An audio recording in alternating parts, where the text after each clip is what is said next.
Проект davomida bolalar mashina yürütüşlərə özləri yasagan rəsmlər, xatlar da taratdı. Yaş inspektorlar agitbrigadalari bilan чыгышта ясады, флешмобта үткәрде. Соңгы вакытта Нурлат юлларында балалар белән аяныш хәлләренең булмавында гамәлгә ашырылган теледорога проекты керткән өлеш бик зур дип билгеләде Юл хәрәкәте иминлеге дәүләт инспекциясе бүлекчәсе җитәкчесе Рөстәм Гарипов. Вокруг садика всегда живая атмосфера, это во-первых. Во-вторых, думать всегда о безопасности дорожного движения. За этот период сделали искусственную неровность, обновили, это раз. Со стороны улицы Хамадиева сделали новый пешеходный переход. Это, мне кажется, очень удобно для родителей сейчас, где переходят.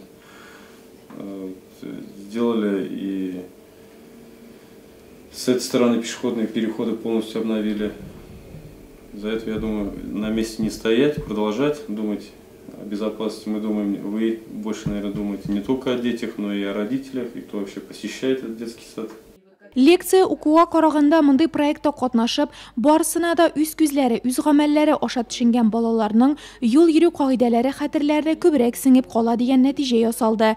Зәңгәр экранның икенче ягында үзләренең яшьтәшләре чыгышын карап утырган нәни тамашачылар өчен дә бик файдалы булды ул. Работа понравилась педагогам, работа понравилась детям, и какую-то вот оценку мы получили в результате вот этой работы. Түгәрәк стель форматындагы утырыш азагында Рөстәм Гарипов теледорога проектында актив катнашучылары өчен Камыр Батыр балалар бакчасы педагогларына рәхмәт белдерде һәм бакча мөдире Венера Мәрдәншинага мактау кәгазе тапшырды. Телепроект тәмам, ләкин нәни җәүлеләргә файда китерүен дәвам итә. Нурлат телевидениесе сайтына кирип, сез проектның барлык 9 чыгарылышын карый, алар аркылы балагызга юл йөрү кагыйдәләрен төшендерә аласыз.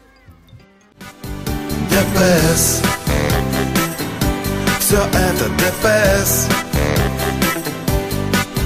ДПС.